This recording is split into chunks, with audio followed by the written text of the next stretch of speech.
மதிப்பிற்கும் மரியாதைக்கும் உரிய எல்லாம் வல்ல அல்லாஹுவின் நல்லடியார்களே, அருமை பெரியோர்களே, தாய்மார்களே, சகோதர சகோதரிகளே,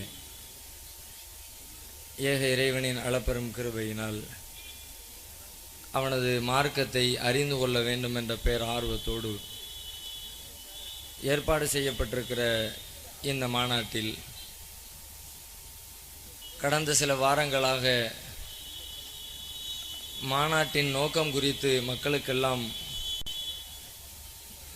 விழிப்புணர்வு உண்டாக்குகிற பல்வேறு வகையான பிரச்சாரங்களை நடத்தி முடித்துவிட்டு அந்த பிரச்சாரத்தை இன்னும் சூடுபடுத்துகிற வகையில் நம்முடைய இறுதி மூச்சு வரை தொடர்ந்து கொண்டு செல்ல வேண்டும் என்ற நோக்கத்தில் இந்த மாநாட்டினை நாம் நடத்தி கொண்டிருக்கிறோம். இந்த மாநாட்டில் சத்தியத்தை சொல், உறுதியாக நில் என்ற தலைப்பினை எனக்கு வழங்கியிருக்கிறார்கள்.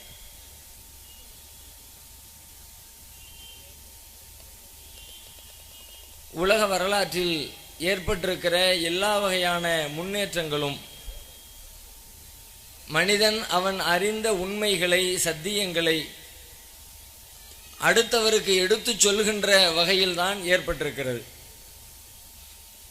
எந்த ஒரு முன்னேற்றமுமே ஒரு மனிதன் தன்னிடம் இருக்க அறிவை பிறரிடம் பகிர்ந்து கொள்கிற பொழுதுதான் ஏற்படும். எல்லா துறைக்கும் பொருந்துகிற ஒரு தத்துவம் இது. அறிவியல் துறையாக இருந்தாலும், மனிதனுடைய ஆரோக்கியத்தை பேணுகிற மருத்துவ துறையாக இருந்தாலும், சமூக செயல் திட்டங்களை வகுக்கிற சமூக துறையாக இருந்தாலும், தேசத்தினுடைய கட்டுமானங்களை உருவாக்குகிற அரசியல் துறையாக இருந்தாலும், நீதி, நிதி, நிர்வாகம் என்று உலகத்திலே நாம் பார்க்கிற எந்த துறையாக இருந்தாலும், அனைத்து துறைகளும் நாளுக்கு நாள் முன்னேறி கொண்டே வருகிறது. அதனுடைய பின்னணி என்ன என்றால், அது சார்ந்த ஒரு விஷயத்தை அறிந்து கொள்கிற மனிதன் தான் அறிந்த உண்மைகளை அடுத்தவருக்கு சொல்லிக் கொடுத்து விட்ட பிறகு அதனை அடுத்ததாக கையில் எடுக்கிற மனிதர்கள் அதனை மேம்படுத்துகிற விஷயங்களை சிந்திக்க ஆரம்பிப்பார்கள். அதிலே சில விஷயங்களை அவர்கள் கண்டுகொள்வார்கள், அதனை அடுத்த தலைமுறைக்கு அவர்கள் சொல்லிக் கொடுப்பார்கள். இப்படியாக தலைமுறையாக ஒருவர் பின் ஒருவராக அடுத்தவருக்கு சொல்ல சொல்ல சொல்ல எந்த ஒரு துறையிலேயும் தேவையான அளவிற்கு முன்னேற்றங்களும் புரட்சிகளும் ஏற்பட்டு கொண்டே இருக்கும். இன்றைக்கு உலகம் அறிவியல் ரீதியாக எவ்வளவோ மிகப்பெரிய மாற்றங்களை, புரட்சிகளை கண்டிருக்கிறது. அறிவியல் புரட்சி என்று எடுத்துக்கொண்டால் கடந்த ஒரு 200-300 ஆண்டுகளுக்கு முன்னால் இருந்த நிலையோடு ஒப்பிடுகிற பொழுது ஒரு மலைக்கும் மடுவுக்கும் உண்டான வித்தியாசம் என்று சொல்வார்களே, அந்த அளவிற்கு பெரும் மாற்றங்கள் ஏற்பட்டிருக்கிறது. ஒரு 100 ஆண்டுகளுக்கு முன்னால் இருந்த அறிவியல் உலகம் இன்றைக்கு இல்லை. எத்தனையோ விஷயங்கள் புறந்தள்ளப்பட்டிருக்கிறது, எத்தனையோ காரியங்கள் புதிதாக உருவாகி இருக்கிறது, மக்கள் பயன்பாட்டிலே வந்திருக்கிறது. அறிவியலுடைய வளர்ச்சியை பார்த்த அறிவியலாளர்களே வியந்து போய் நிற்கிறார்கள். வானலாவ கண்டுபிடிப்புகளிலே அதனுடைய உச்சத்திலே போய் நிற்கிறோம் என்று மனிதன் தன்னைத்தானே பெருமைப்படுகிற அளவிற்கு அறிவியல் வளர்ந்திருக்கிறது. எப்படி அதனுடைய வளர்ச்சி சாத்தியமானது? ஆரம்பத்தில், துவக்கத்திலே ஒரு மனிதன் ஏதோ ஒரு அறிவியல் விஷயத்தை கண்டுபிடித்திருப்பான். தான் கண்டுபிடித்த கண்டுபிடிப்பை அவனோடு தன்னுடைய உள்ளத்திலே மறைத்து வைத்தவனாக மரணித்திருந்தால் கண்டிப்பாக அடுத்த தலைமுறை அதற்கடுத்த நிலையை நோக்கி பயணித்திருக்க முடியாது. முதலிலே ஒரு மனிதன் சக்கரத்தை கண்டுபிடித்திருப்பான். சக்கரத்தை கண்டுபிடித்தவன் அந்த சக்கரத்தை எப்படி கண்டுபிடிக்க வேண்டும் என்ற அந்த அறிவுபூர்வமான அறிவியல் தகவலை அடுத்த தலைமுறையினருக்கு, தன்னை சார்ந்திருக்கிற அடுத்த மக்களுக்கு அதை கற்றுக் கொடுத்து விட்ட பிறகு வெறுமனே 2 சக்கரங்களை கொண்டிருக்கிற மனிதன் அதனை வேகப்படுத்துவதற்கு என்ன என்று சிந்திக்க ஆரம்பித்தான். அந்த விஷயங்களை கற்றுக்கொண்டதற்கு பிறகு அவன் அதற்கடுத்து சிந்திக்க ஆரம்பித்தான். இப்படியே இன்றைக்கு இருக்கிற வாகனங்கள் பெருக ஆரம்பித்தது. எல்லா துறையும் இப்படித்தான். ஒரு உணவை எடுத்துக்கொண்டால் கூட சாப்பிடுற சாப்பாடு, இன்றைக்கு சாப்பிடுகிற சாப்பாடு மாதிரி ஒரு 1000 வருஷத்துக்கு முன்னாடி சாப்பிட்டு இருப்பாங்களா? கண்டிப்பா சாப்பிட்டு இருக்க முடியாது. இன்றைக்கு இருக்கிற நவீன உபகரணங்கள் அன்றைக்கு இல்லை. இன்றைக்கு இருப்பதை போல சமைப்பதற்குரிய கருவிகள் அன்றைக்கு இல்லை. இன்றைக்கு இருப்பதை போல ருசிகரமான எந்த உணவும் அன்றைக்கு இல்லை. ஒரு 500 வருஷம் 1000 வருஷத்துக்கு பேக்கில் போனோம்னா சாப்பாடு என்னவாக இருந்திருக்கும்? யோசிச்சு பார்த்தோம்னா ஒண்ணுமே இருந்திருக்காது. சும்மா வேட்டையாடுவார்கள், அதை சுட்டு சாப்பிடுவார்கள், மாவை ரொட்டி சுட்டு சாப்பிடுவார்கள். இதை தாண்டி அவர்களுக்கு வேற என்ன இருந்திருக்கும்? இயற்கையிலே கிடைக்கிற கனிவர்க்கங்களை சாப்பிட்டிருப்பார்கள், பூமிக்குள்ளே விளையக்கூடிய கிழங்கு வகைகளை சாப்பிட்டிருப்பார்கள், தானியங்களை சாப்பிட்டிருப்பார்கள். அவற்றை எல்லாம் இன்றைக்கு சாப்பிடுவதை போல முறைப்படுத்தி சமைத்து விதவிதமாக. இப்ப சாதாரணமா ஒரு சாம்பார் வைக்கிறோம் என்று சொன்னால் அந்த சாம்பாருக்குள்ள பல்வேறு பொருட்களை நாம கலக்கிறோம். அதுல ஒரு கத்திரிக்காய் தூக்கி போடுறோம், அதுல வெண்டைக்காய் தூக்கி போடுறோம், அதுல கருவேப்பிலையை போடுறோம், கொத்தமல்லியை போடுறோம், அதுல கொஞ்சம் வத்தலை போடுறோம், மிளகா போடுறோம், மஞ்சள் போடுறோம், எவ்வளவு பொருட்கள், இலை தலைகளை எல்லாம் போடுறோம்ல. ஆரம்பத்தில் இவ்வளவுத்தையும் போட்டிருக்க மாட்டாங்க. என்னத்தையா ஒண்ணு போட்டு பார்த்திருப்பான் மனுஷன். பக்கத்தில் இருக்கிற மரத்துல இருந்து 2 இலையா பிச்சு போட்டிருப்பான். புளிய மரத்து இலையை பிச்சு போட்டிருப்பான், புளிச்சு கிடைக்கு வேண்டான் இருப்பான். வேப்ப மரத்து இலைய 2 பிச்சு போட்டிருப்பான், கசந்து கிடைக்கு வேண்டாம் தூர போட்டிருப்பான். திடீர்னு கருவேப்பிள்ளை மரத்துல இருந்து 2 இலையை தூக்கி போட்டான், பரவாயில்ல கொஞ்சம் மனமா இருக்கட்டுமே விட்டுருவான். மல்லிக்கீரை செடியில இருந்து கொஞ்சம் செடி இலைய பிச்சு போட்டிருப்பான், டேஸ்டா இருக்கட்டுமே விட்டுருப்பான். அப்ப அவன் அந்த விஷயத்தை அடுத்தவனுக்கு சொல்லி கொடுக்குறான், கருவேப்பிள்ளையை போடு, மல்லிக்கீரையை போடு. அவன் அதுக்கப்புறம் வேற என்னத்தை போடலாம் அடுத்தவன் சிந்திக்கிறான். இப்படித்தான் உணவு. இந்த செய்தி, தான் அறிந்த செய்திகளை, உண்மைகளை, ஞானங்களை பிறருக்கு மனிதன் கற்றுக் கொடுக்கவில்லை என்றால் இன்றைக்கு வரைக்கும் உலகம் அடுப்படியிலேயே தன்னுடைய சமையலை தயாரிப்பது, உணவை தயாரிப்பதற்கே நேரத்தை செலவிட்டுக் கொண்டிருக்கும். ருசிகரமாக உணவு தயாரிப்பது எப்படி, அதிலேயே தன்னுடைய காலத்தை மனிதன் கழித்துக் கொண்டிருப்பான். இப்படி உணவு பதார்த்தங்களில் முன்னேற்றம், ஆடையில் முன்னேற்றம், பயன்படுத்துகிற பொருட்களில் முன்னேற்றம், அறிவியல் துறையில் எக்கச்சக்கமான முன்னேற்றங்கள். எல்லா முன்னேற்றங்களின் பின்னணியிலே இருப்பது எது என்று கேட்டால் மனிதன் தான் அறிந்த உண்மைகளை பிறருக்கு அறிவித்துக் கொடுக்கிற அந்த பண்பாடுதான் இத்தனை பெரிய முன்னேற்றத்திற்குரிய ஆணி வேறாக இருக்கிறது என்பதை நாம் அறிந்திருக்கிறோம். திருமறை குர்ஆனிலே கூட அல்லாஹ் ரப்பல் ஆலமீன் மனிதர்களுக்கு வழங்கி இருக்கிற அருள் கிருபைகளை பற்றி பட்டியலிடுகிற பொழுது அதிலே இதையும் ஒன்றாக இறைவனே சேர்த்து சொல்லுகிறான். சூரத்துர் ரஹ்மான் திருக்குர்ஆனுடைய 55வது அத்தியாயம்.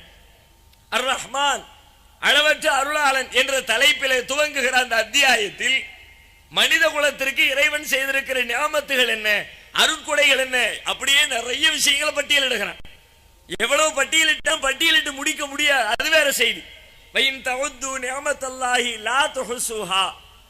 அல்லாஹ்வின் அருளை நீங்கள் கணக்கிட நினைத்தால் அதை கணக்கிட முடியாது. என்ன நினைத்தால் எண்ணி முடிக்க முடியாது. அந்த அளவிற்கு எவ்வளவு பெரிய அருள் இந்த கண்ணில்லை என்றால் உன்னுடைய நிலைமை எப்படி இருக்கும்? உலகத்தில் வாழ்கிற மனிதர்கள் கண் பார்வையற்றவர்களாகவே அத்தனை பேரும் இருந்திருந்தால் உலகம் என்ன ரசனைக்குரியதாக இருக்குமா? உலகத்திலே என்ன இன்பத்தை பெரிதாக அனுபவித்து விட போகிறோம்?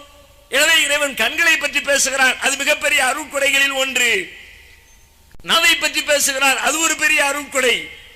நாவு இல்லை, நாவினுடைய தன்மைகள் முறையாக படைக்கப்படவில்லை என்று சொன்னால் இன்றைக்கு உருவாக்கப்படுகிற சமையல் துறையின் புதிய புதிய கண்டுபிடிப்புகள் அனைத்துமே வீணாய் போய்விடும். இவ்வளவு ஹோட்டல் வருகிறது, இப்படி சமைக்கிறார்கள் என்றால் அதனுடைய பின்னணியில என்ன இருக்கிறது? நாவு சொல்லுகிற அந்த சுவைதான் இருக்கிறது. நல்ல ருசியா இருக்குத, எதை வச்சு கண்டுபிடிக்கிறோம்? நாக்கை வச்சுதான் கண்டுபிடிக்கிறோம்.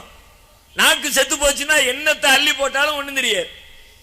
கீழே கிடக்கிற களிமண் அள்ளி வாயில போட்டாலும் சரிதான், குளத்தூர் பிரியாணியை தள்ளி உள்ள தள்ளினாலும் சரிதான், எல்லாம் ஒண்ணுதான். என்னமோ போச்சு, என்னமோ போச்சு. உள்ளுக்குள்ள என்னத்தையும் உள்ளத்துக்கு போட்டோம், வயிற்ற நிறைச்சோம், அவ்வளவுதான் இருக்கும். அப்ப மனிதனுக்கு நாவு என்பது பிரதானம். அதை சொல்லுகிறான். வானத்திலிருந்து பொழிகிற மழையை பற்றி பேசுகிறான், மனிதனுடைய உண்ணுகிற உணவை பற்றி பேசுகிறான், கர்ப்ப அறைகளில் செலுத்தப்படுகிற விந்து துளிகளை பற்றி பேசுகிறான். இப்படி ஒரு சில குறிப்பிட்ட மிக முக்கியத்துவம் வாய்ந்த, அதை தவிர்த்தால் மனிதர்களால் வாழவே இயலாது என்கிற அளவிற்கான பிரதானமான இறைவனின் அருள் கிருபைகளை தான் திருமறை குர்ஆனிலே இறைவன் பட்டியலிட்டிருக்கிறான். அப்படிப்பட்ட பட்டியலிலே இறைவன் தனித்த ஒரு அத்தியாயத்தை, அர் ரஹ்மான் அளவற்ற அருளாளன் என்ற பெயரிட்டே ஒரு அத்தியாயத்தை வழங்குகிறான். அந்த அத்தியாயத்தின் துவக்கத்திலே பேசுகிறான், அல்லமல் குர்ஆன், குர்ஆனை அவன் கற்றுத் தந்திருக்கிறான். இறைவனுடைய அருள் கிருபைக்கான எடுத்துக்காட்டுகளில் ஒன்று அல்லமல் குர்ஆன். அவன் குர்ஆனை உங்களுக்கு கற்றுத் தந்திருக்கிறான். குர்ஆன் வந்திருக்கிறது என்று சொன்னால் அனைத்திற்குமான வழிகாட்டி வந்திருக்கிறது. உங்களை சுவனத்திற்கு அழைத்து செல்கிற வேத புத்தகம் வந்திருக்கிறது. நரக பாதையிலிருந்து உங்களை விடுவிக்கக்கூடிய வழிகாட்டுதல் வந்திருக்கிறது. இந்த உலக வாழ்க்கையினுடைய சிக்கலை தீர்க்கிற ஒரு வேத புத்தகம் உங்களுக்கு வழங்கப்பட்டிருக்கிறது. இது இறைவன் வழங்கி இருக்கிற மிகப்பெரிய அருட்கொடை. இறைவன் பெரிய அருளாளன் என்பதற்கு சான்று சொல்லிட்டு அடுத்து சொல்றான், ஹலக்கல் இன்சான், மனிதனை படைத்தான், வல்லமஹுல் பயான், அவனுக்கு பயான் செய்கிற, தான் அறிந்ததை பிறருக்கு சொல்லிக் கொடுக்கிற, கற்றுக் கொடுக்கிற ஆற்றலை இறைவன் வழங்கி இருக்கிறான். இது இறைவன் செய்திருக்கிற பேரருள். அல்லமஹுல் பயான், பயானா அறிந்ததை பிறருக்கு அறிவிப்பது, விளக்குவது, மற்றவர்களுக்கு புரிய வைப்பது. இந்த ஆற்றலை உலகத்திற்கு மனிதர்களுக்கு அல்லாஹ் வழங்கி இருக்கிறானே, இது ஒரு பெரிய அருட்கொடை. அப்போ உலகத்தினுடைய முன்னேற்றம் அனைத்துமே தான் அறிந்ததை பிறருக்கு அறிவித்துக் கொடுப்பதிலே இருக்கிறது என்று சொன்னால், ஆன்மீக ரீதியான மேம்பாடும் அதிலேதான் இருக்கிறது. என்ன ஆன்மீக ரீதியான மேம்பாடு? மனிதன் தன்னை படைத்த இறைவன் யார், அவன் என்ன விரும்புகிறான், எதற்காக படைத்தான், எப்படி நம்மை வாழச் சொல்லுகிறான், அவனை வழிபடுவது எப்படி, அவனுடைய விருப்பத்தை திருப்தியை அடைவது எப்படி என்பன போன்ற ஆன்மீக ரீதியான விஷயங்களில் மனிதன் முன்னேற வேண்டும் என்றால் அதற்கும் இதுதான் அடிப்படை. அதை அறிந்து வைத்திருக்கிற சில பேர் அறியாத மக்களுக்கு அதை சொல்லிக் கொடுக்க வேண்டும். அதைத்தான் இந்த தலைப்பு சொல்லுகிறது, சத்தியத்தை சொல். நீ அறிந்து வைத்திருக்கிற சத்தியம் இருக்கிறது, உண்மை இருக்கிறது, அதை உலகத்திற்கு சொல். சொன்னால்தான் ஆன்மீகத்தில் உலகம் மேம்படும். சொல்ல வேண்டியவர்கள் சொல்ல வேண்டிய முறைப்படி அதை சொல்லாமல் மறுத்ததன் விளைவாக இன்றைக்கு ஆன்மீக உலகம் என்பது நாற்றம் எடுத்து நாறிக்கொண்டிருக்கிறது. உலகத்தில் மோசடிகளில் முதல் தரமான மோசடி எங்கே என்று பார்த்தால் ஆன்மீக மோசடி தான். மருத்துவர்கள் செய்கிற மோசடி, பொறியியலாளர்கள் செய்கிற மோசடி, வியாபாரிகள் செய்கிற மோசடி, கணவன் மனைவிக்கு இடையில் நடைபெறுகிற மோசடி என்று ஒரு தனி மனிதன் இன்னொரு மனிதனுக்கு செய்கிற மோசடிகளை பட்டியலிட்டால் அதிலே முதலிடத்திலே வருகிற மிகப்பெரிய மோசடி ஆன்மீக மோசடி. கடவுளின் பெயரால் நடத்தப்படுகிற மோசடி. உலகம் எங்கு பார்த்தாலும் அந்த மோசடி மிகப்பெரிய வியாபாரமாக வியாபித்து இருக்கிறது. ஏன் இந்த மோசடி தலைவிரி ஆடுகிறது என்று கேட்டால், சத்தியத்தை உணர்ந்தவர்கள், ஆன்மீகத்தை அறிந்தவர்கள், அதனுடைய உள்ளார்ந்த உண்மையை அறிந்து வைத்திருக்கிறவர்கள் சொல்ல வேண்டிய முறைப்படி அடுத்தவர்களுக்கு அதை சொல்லவில்லை. மக்களுடைய அறியாமையை பயன்படுத்திக் கொண்டு இந்த மோசடி நல்லதொரு வியாபாரமாக உலகம் முழுவதிலேயும் களை கட்டி ஓடிக்கொண்டிருக்கிறது. இஸ்லாம் அதைத்தான் உலகத்துக்கு சொல்கிறது, உங்களிடத்திலே சத்தியம் வந்து சேர்ந்திருக்கிறது, இந்த சத்தியத்தை உங்களோடு வைத்துக் கொள்ளாதீர்கள், நீங்கள் அறிந்த உண்மையை பிறருக்கு சொல்லுங்கள். நபிகள் நாயகம் ஸல்லல்லாஹு அலைஹி வஸல்லம் என்பவர்கள் இது குறித்து பல்வேறு கட்டங்களில் பல வகைகளில் நமக்கு வலியுறுத்துகிறார்கள். நீங்கள் அறிந்ததை பிறருக்கு ஏன் சொல்ல தயங்குகிறீர்கள் என்று கேள்வி எழுப்புகிறார்கள். இன்னும் சொல்ல போனால், இறைவனிடமிருந்து வந்திருக்கிற இந்த சத்திய இஸ்லாத்தினை மக்களுக்கு வழங்கி நிறைவுரை ஆற்றுகிறார்கள் தங்களுடைய வாழ்க்கையின் இறுதி கட்டத்தில் நபிகள் நாயகம் அவர்கள்.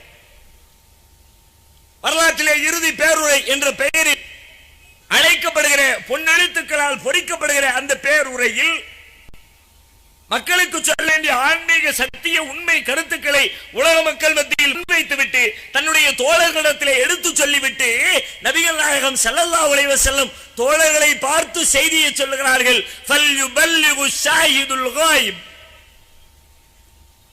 இங்கே வந்திருக்கிறவர்கள் வராதவர்களுக்கு இந்த செய்தியை கொண்டு போய் சேர்த்து விடுங்கள்.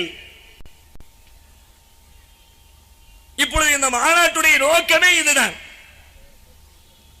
ஒரு செய்தியை சொல்வதற்காக கூட்டப்பட்ட மாநாடு அல்ல, உங்களுக்கு சொல்லப்பட்ட செய்தியை உலகெல்லாம் கொண்டு போய் சேருங்கள் என்பதை சொல்வதற்காக கூட்டப்பட்ட மாநாடு. முஹம்மதுர் ரசூலுல்லாஹ் என்ற இந்த தத்துவம், இந்த செய்தி, இந்த போதனை, இந்த கருத்து வெறுமனே ஒரு அரங்கத்திற்குள்ளே, ஒரு திடலுக்குள்ளே, ஒரு 3-4 மணி நேரம் மாநாட்டிற்குள்ளே சொல்லி முடிக்கிற செய்திகளா? இந்த 4 மணி நேர இடைவெளியில் முஹம்மதுர் ரசூலுல்லாஹ்வை பற்றி என்ன சொல்லி விடுவோம், என்ன மக்களுக்கு விளக்கி விடுவோம்? இது அல்லாமல் நீங்கள் ஏராளம் விளங்கி வைத்திருக்கிறீர்கள், புரிந்திருக்கிறீர்கள், அன்றாடம் கேட்கிறீர்கள், படிக்கிறீர்கள், சிந்திக்கிறீர்கள். ஒவ்வொரு வார ஜும்மா மேடைகளிலும் இஸ்லாம் குறித்த தகவலை ரசூலுல்லாஹி ஸல்லல்லாஹு அலைஹி வஸல்லம் சொன்ன போதனைகளை கேட்கிறீர்களே, நீங்கள் கேட்கிற, உள்வாங்குகிற, அறிந்திருக்கிற தகவலை அறியாத மக்களுக்கு கொண்டு போய் சேர்க்க வேண்டும், சொல்ல வேண்டும். நபிகளார் தன் தோழர்களுக்கு அப்படி சொன்னார். உங்களுக்கு சொல்லிவிட்டேன். சொல்லிட்டு கேட்கிறாங்க, அலாஹல் பல்லகத்து. தோழர்களை பார்த்து கேட்கிறார்கள், நான் சொல்ல வேண்டியதை சொல்லிவிட்டேனா? அலாஹல் பல்லகத்து, நான் சொல்லிவிட்டேனா? தோழர்கள் எல்லாம் கோரஸாக பதிலளிக்கிறார்கள், ஆமாம் யா ரசூலல்லாஹ், அல்லாஹ்வுடைய மார்க்கத்தை, சத்தியத்தை, உங்களுக்கு இறைவன் சொன்ன சத்தியத்தை எங்களுக்கு நீங்கள் சொல்லிவிட்டீர்கள் என்று நபி தோழர்கள் சொல்லுகிறார்கள். இப்ப ரசூல் ஸல்லல்லாஹு அலைஹி வஸல்லம் தன்னுடைய விரல்களை வான் நோக்கி உயர்த்தி இறைவனை சாட்சியாக்குகிறார்கள். அல்லாஹும்ம ஷஹத், வீடுகளில் சொல்லிவிட்டேன், என்னுடைய முதலாளியிடத்தில் சொல்லிவிட்டேன், என் தொழிலாளியிடத்தில் சொல்லிவிட்டேன், என் நண்பரிடத்தில் சொல்லிவிட்டேன், என் பெற்றோரிடத்தில் சொல்லிவிட்டேன், என் பிள்ளைகளிடத்தில் சொல்லிவிட்டேன். என்ன என்ற அளவிற்கு அல்லாஹ்வின் மார்க்கத்தை சொல்ல வேண்டிய அளவிற்கு நான் சொல்லி முடித்து விட்டேன் என்கிற திருப்தி நமக்கு இருக்கிறதா? நபிகளார் அனைத்திற்கும் முன்மாதிரி என்று சொல்லுகிறோமே, அல்லாஹ்வுடைய தூதரை நாங்கள் உயிருக்கு மேலாக நேசிக்கிறோம் என்று சொல்லுகிறோமே, அவர்களுடைய வழிமுறையில் ஒன்று என்ன? அவர்களுக்கு கிடைத்ததை அடுத்தவருக்கு சொன்னார்கள். அதே போல நாமும் சொல்ல வேண்டுமா இல்லையா? நாம் அந்த காரியத்தை செவ்வனை செய்கிறோமா? நெஞ்சில் கை வைத்து சொல்லுங்கள். இந்த காரியத்தை செய்யாததன் விளைவாக உலகம் முழுவதிலும் இன்றைக்கு பாருங்கள், இஸ்லாத்திற்கு ஏற்பட்டிருக்கிற அவப்பெயரை பாருங்கள். இஸ்லாத்தை படிக்கிறவர்கள் சிந்திக்கிறார்கள், அதன்பால் ஓடோடி வருகிறார்கள், அதனுடைய கருத்துக்களால் ஈர்க்கப்படுகிறார்கள். ஆனால் அந்த இஸ்லாத்தை அறியாத மக்கள், அதனுடைய மூல நூல்களை படித்து தெரியாத மக்கள், முஸ்லிம்களுடைய நடவடிக்கைகளை பார்த்து அல்லது இஸ்லாத்தை பற்றி முஸ்லிம் அல்லாதவர்கள் எடுத்து சொல்லுகிற அவதூறுகளை பார்க்கிற, படிக்கிற வாய்ப்பு கிடைத்தவர்கள் இஸ்லாம் குறித்து என்ன விளங்கிக் கொண்டிருக்கிறார்கள்? இஸ்லாம் ஒரு சகிப்புத்தன்மையற்ற மார்க்கம், இஸ்லாம் ஒரு தீவிரவாத மார்க்கம் என்றெல்லாம் பேசுகிறார்களே, நம்புகிறார்களே. பலருடைய உள்ளத்திலே இந்த செய்தி போய் சேர்ந்து இருக்கிறதே, இல்லை என்று மறுக்க முடியுமா? அதனுடைய பின்னணி என்ன? உண்மையில் இஸ்லாத்திலே தீவிரவாதம் இருக்கிறதா? அதை ஆதரிக்கிறதா? உலகத்தில் அமைதி வேண்டும் என்றால் இஸ்லாத்தை தவிர வேறு எந்த வழிமுறைகளும் உலகத்தில் கிடையவே கிடையாது. அந்த அளவிற்கு அமைதியை, மனிதநேயத்தை, மனிதாபிமானத்தை, பிறர் நலம் பேணுகிற போதனையை உலகத்திற்கு கற்றுத்தருகிற ஒரே வாழ்க்கை நெறி இஸ்லாம். பிற மனிதனை நீ நேசிக்காவிட்டால் நல்ல இறை நம்பிக்கையாளராக இருக்க முடியாது என்று சொல்லுகிற மார்க்கம் இஸ்லாம். பிறருக்கு நீ உதவி செய்யாவிட்டால் நீ இறைவனின் மார்க்கத்தை நம்பாதவராகி விடுவார் என்று சொல்லுகிறது இஸ்லாம். அப்படிப்பட்ட இஸ்லாத்தை சில பேர் தப்பும் தவறுமாக புரிந்திருக்கிறார்கள், நம்புகிறார்கள் என்றால் அதை கையில் வைத்திருக்கிறதாம், சொல்ல வேண்டிய விதத்தில் பிறருக்கு சொல்லவில்லை.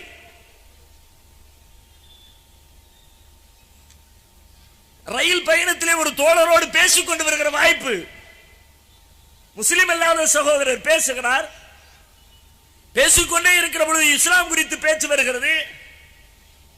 நடைமுறையில் முஸ்லிம் இந்துத்துவ சக்திகள் பரப்பி வைத்திருக்கிற விஷயங்கள் எல்லாம் கேள்வியாக எழுப்புகிறார். அனைத்திற்கும் குர்ஆனில் இருந்து நாம பதிலை எடுத்து சொல்கிறோம். இஸ்லாம் என்றால் இதுதான், நீங்கள் புரிந்து வைத்திருக்கிற மாதிரி இஸ்லாம் தீவிரவாதம் அல்ல என்பதை புரிய வைக்கிறோம். அனைத்தையும் கேட்டுக்கொண்டு வந்த அந்த தோழர் ரயில் பயணத்தை நிறைவு செய்து விடை கொடுக்கிற நேரத்தில் அவர் சொல்லுகிறார், நான் பல முஸ்லிம் நண்பர்களோடு பழகி இருக்கிறேன், இன்றைக்கும் பல முஸ்லிம்கள் எனக்கு நண்பர்களாக இருக்கிறார்கள், ஆனால் இஸ்லாம் என்றால் இதுதான் என்ற செய்தியை இதுவரைக்கும் யாரும் எனக்கு சொல்லவில்லையே என்று கேட்கிறார்.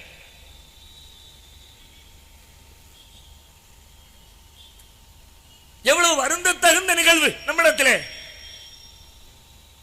தவறுகள் மலிந்திருக்கிறவர்கள், இன்னும் சொல்ல போனால் முற்காலத்துக்கும் இப்போதைய காலத்துக்கும் இடையில ஒப்பிட்டு பார்க்கிற பொழுது முன்பு இஸ்லாம் எந்த அளவிற்கு தேவையோடு இருந்ததோ இந்த உலகத்திற்கு அதைவிட 1000 மடங்கு தேவைகளோடு இன்றைக்கு இருக்கிறது. ஏனென்றால் இஸ்லாம் என்பது என்ன? பிரச்சனைகளுக்கு தீர்வு சொல்லுகிற மார்க்கம், தவறுகளை தடுத்து நிறுத்துகிற மார்க்கம், நாகரிகத்தை வளர்த்தெடுக்கிற மார்க்கம், ஒழுக்கத்தை மக்களுக்கு கற்றுத்தருகிற மார்க்கம். இன்றைக்கு இதுவெல்லாம் கொஞ்சம் கொஞ்சமாக குறைந்து கொண்டே வருகிறது. கடந்த காலத்தோடு ஒப்பிடுகிற பொழுது மனிதனிடம் இருக்கிற ஒழுக்கம் குறைந்திருக்கிறது, நேர்மை குறைந்திருக்கிறது. இப்படிப்பட்ட காலத்தில் இஸ்லாத்தின் தேவை அதிகம் இருக்கிறது. சொன்னோமா? திருமறை குர்ஆன் சொல்லுகிறது, லுஇனல் லதீன கஃபரூ மின் பனி இஸ்ராயீல அலா லிசானி தாவூத வ ஈஸா இப்னு மரியம். தாவூதுடைய நாவினாலும் மரியமுடைய மகன் ஈசாவின் நாவினாலும் காஃபிராகிவிட்ட பனு இஸ்ரவேலர்கள் சபிக்கப்பட்டிருக்கிறார்கள். ரெண்டு நபிமார்களை சொல்லி காட்டி இந்த ரெண்டு நபிமார்களுடைய நாக்கினாலும் காஃபிராகி போன இஸ்ரவேலர்கள் சபிக்கப்பட்டிருக்கிறார்கள். ஏன் அவர்கள் சபித்தார்கள் தெரியுமா? காரணத்தை சொல்லிக் கொண்டே வருகிறார். அதிலே இடையில ஒரு காரணம் சொல்லுகிறான், கானு லா யதனாஹுன அன் முன்கரின் ஃபஅலூஹு. ஏனென்றால் அவர்கள் தாங்கள் செய்து கொண்டிருக்கிற தவறுகளை தடுத்து நிறுத்த மாட்டார்கள். தங்கள் சமூகத்தில் தப்பு செய்யக்கூடிய மக்களை பார்த்தால் இது தப்பு, இதை செய்யாத என்று சத்தியத்தை சொல்ல மறுப்பார்கள், மறைப்பார்கள். அதனாலே எல்லாம் நாசமா போனவனா இருக்கிறியே, அவன் தப்பு செய்யறான், நல்லா தெரியுது, இந்த காரியத்தை செஞ்சா அல்லாஹ் ஏத்துக்க மாட்டான், மறுமையில நரகத்துக்கு போயிருவான், நல்லா தெரியுது, வேடிக்கை பார்க்கிறிய, நீ ஒரு மனுஷனா? நீ ஒரு முஸ்லிமா? ஒரு மனிதன் என்றால் பிறரை நேசிக்கணுமே. உன் தாய் தவறு செய்கிறாள், உன் தந்தை தவறு செய்கிறார், உன் சகோதரன் தவறு செய்கிறான், உன் தெருக்காரன் தவறு செய்கிறான், செய்யட்டுமே என்று வேடிக்கை பார்த்தால் பொருள் என்ன? வழியில் ஒரு குழி இருக்கிறது, கண்டறியாத ஒருவர் கடந்து செல்கிறார், இன்னும் ஒரு அடி எடுத்து வைத்தால் உள்ளே விழுந்து விடுவார். அப்படிப்பட்ட நிலை நீங்கள் அருகிலே இருந்து வேடிக்கை பார்த்து கொண்டிருந்தால் உலகம் உங்களுக்கு என்ன பெயர் சொல்லும்? உன் கண்ணு முன்னாடி நடந்து போறானே, கண்ணு தெரியாதவன் தட்டி தட்டி போய்கிட்டு இருக்கிறான், தெரியாம காலை கொண்டு உள்ள வச்சாமனா பெரிய புதகுழி, சாக்கடையில உளுந்து வம்பா போயிருவானே, அழிஞ்சு போயிருவானே, அவன் தான் தெரியாம போறான். கண்ணு தெரிஞ்ச நீ ஏன் தடுக்கலன்னு கேட்பாங்களா மாட்டாங்களா?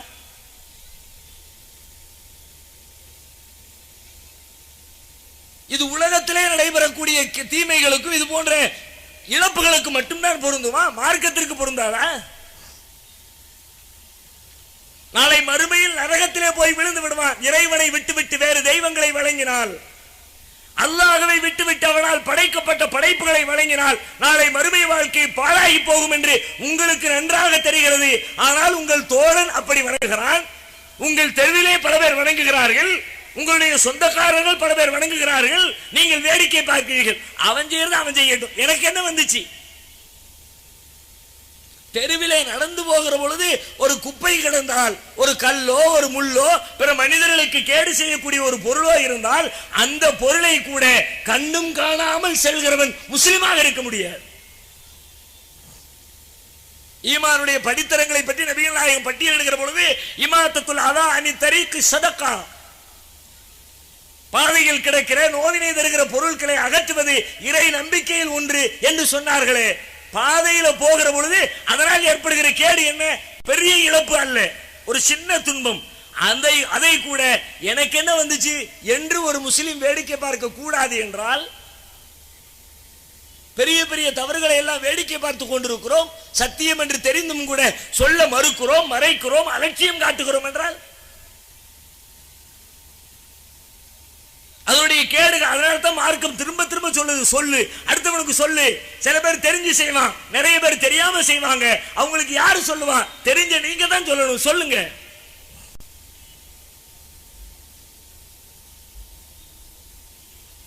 இன்னும் சொல்லுகிறார்கள் நபிகள் நாயகம் ஸல்லல்லாஹு அலைஹி வஸல்லம், கடந்த காலத்திலே எத்தனையோ இறை தூதர்கள் உலகத்திற்கு வந்திருக்கிறார்கள். எல்லா இறை தூதர்களுக்கும் அவர்களுக்கு சில தோழர்களை, உதவியாளர்களை அல்லாஹ் கொடுத்திருக்கிறான். சொல்லிட்டு அடுத்து சொல்றாங்க, அந்த தோழர்களுடைய பணிகள் என்ன தெரியுமா?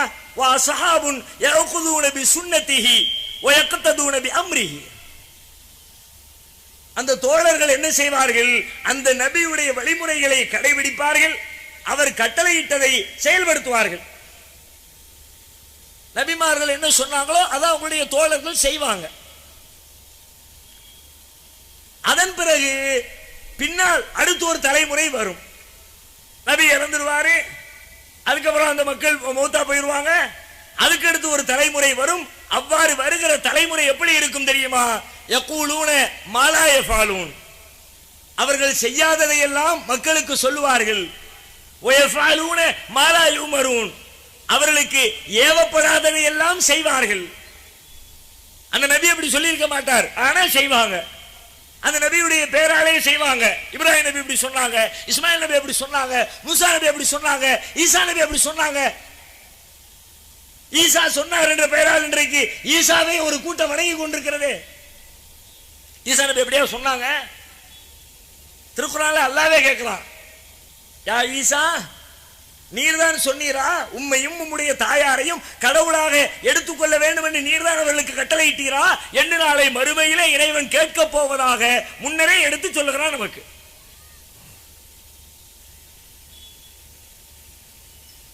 அப்ப எந்த நபியும் அந்த மாதிரி சொல்லல, அவங்க சொல்லாததையெல்லாம் செய்யறாங்க. அதுதான் அவங்க சொன்ன மார்க்கம் என்று பொய்யாக அவர்கள் பேரை இட்டு கட்டுகிறார்கள். சொல்லிட்டு அடுத்து சொல்றாங்க, ஃபமன் ஜாஹதஹும் பியதிஹி ஃபஹுவ மூமின், அப்படி யார் தூதர்கள் சொல்லாததை செய்து கொண்டிருக்கிறார்களோ, கட்டளையிடாததை கடைபிடித்துக் கொண்டிருக்கிறார்களோ, அவர்களிடத்திலே போய் தன்னுடைய கரத்தால் யார் ஜிஹாது செய்கிறாரோ அவர் ஒரு மூமின். ஒமன் ஜாஹதஹும் பிலிசானிஹி ஃபஹுவ மூமினுன், யார் அவர்களிடத்திலே போய் தன்னுடைய நாவால் போர் புரிகிறாரோ அவர் ஒரு மூமின். ஒமன் ஜாஹதஹும் பிகல்பிஹி ஃபஹுவ மூமின், யார் தன்னுடைய உள்ளத்தால் அவர்களோடு போரிடுகிறாரோ அவர் ஒரு மூமின். வலைஸ ذلك வலைஸ வரா ذلك மினல் ஈமானி ஹப்பத்து ஹர்தல், இதுக்கு பிறகு ஈமான்ல ஒரு விதை அளவுக்கு, ஒரு வித்து அளவுக்கு கூட இடம் கிடையாது. ஆக கீழ் படிநிலை அதுதான். தப்பு செய்யறாமனா முதல்ல போய் ஃபைட் பண்ணு, உன்னுடைய அதிகாரத்தை பயன்படுத்தி தடுத்து நிறுத்து.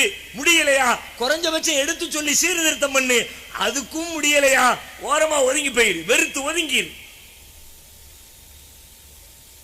நம்முடைய சமூகத்தில் எவ்வளவு தீமை, நபிகளார் சொல்லாததை எத்தனை காரியங்களை செய்து கொண்டிருக்கிறார்கள். நாம் அவர்களோடு அதிகாரத்தால் சண்டையிட்டோமா?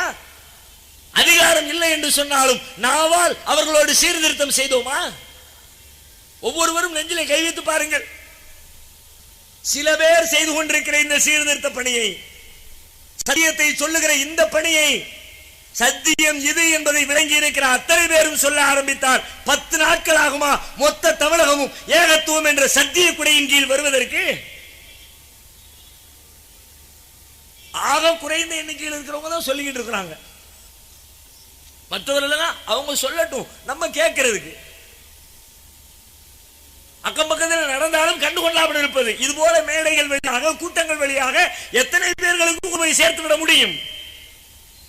உங்கள் தெருவிலே, உங்கள் வீட்டிலே, உங்கள் குடும்பத்திலே நீங்கள் சொல்ல ஆரம்பித்தால், அப்படி ஒவ்வொரு குடும்பத்திலும் பேச ஆரம்பித்தால் நிலைமை எப்படி இருக்கு யோசித்து பாருங்கள். நாம் செய்ய தவறுகிறோம் ஒரு முக்கியமான பணி.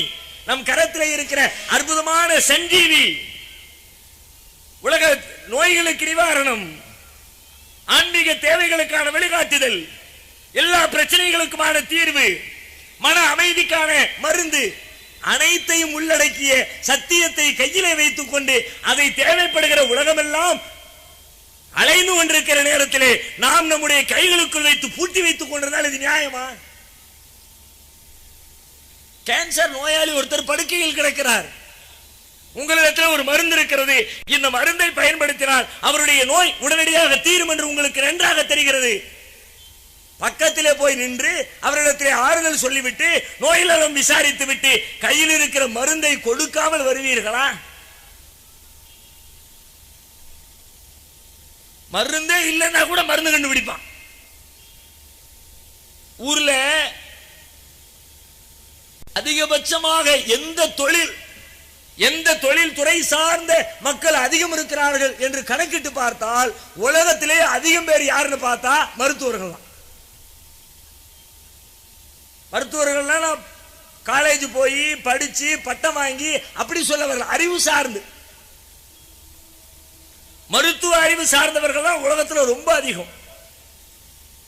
வக்கீல்களை விட, இன்ஜினியர்களை விட, வேறு பல தொழில் துறையில் இருப்பவர்களை விட அதிகபட்சமா உலகத்தில் யார் இருக்கான்னு பார்த்தா மருத்துவ அறிவு.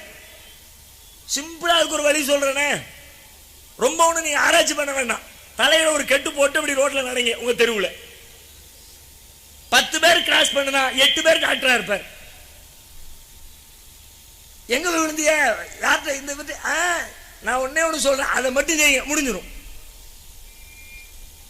இதை பண்ணுங்க, அதை பண்ணுங்க, அதை பண்ணுங்க, இதை பண்ணுங்க சொல்லுகிறாரா இல்லையா?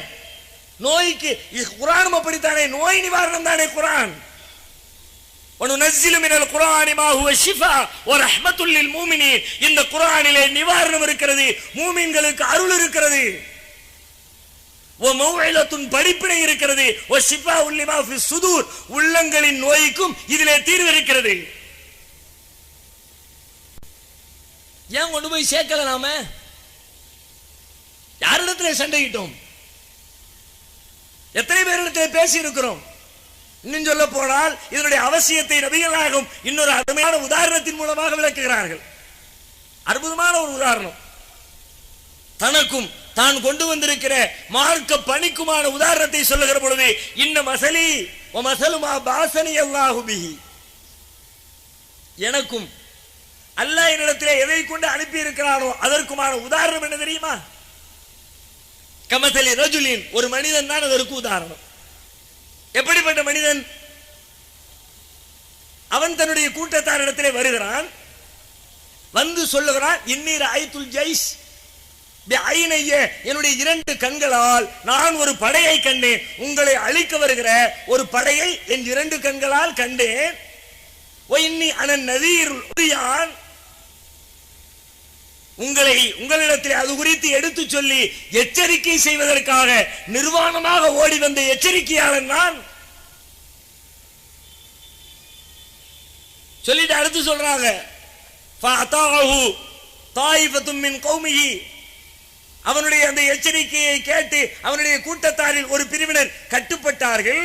ஃபதலஜு ஃபன்தலகு அலா மகளிஹிம் ஃபனஜு, அந்த பேச்சை கேட்டு தங்களை தயார்படுத்திக் கொண்டு அந்த இடத்தை காலி செய்து கொண்டு வெளியேறிவிட்டார்கள்.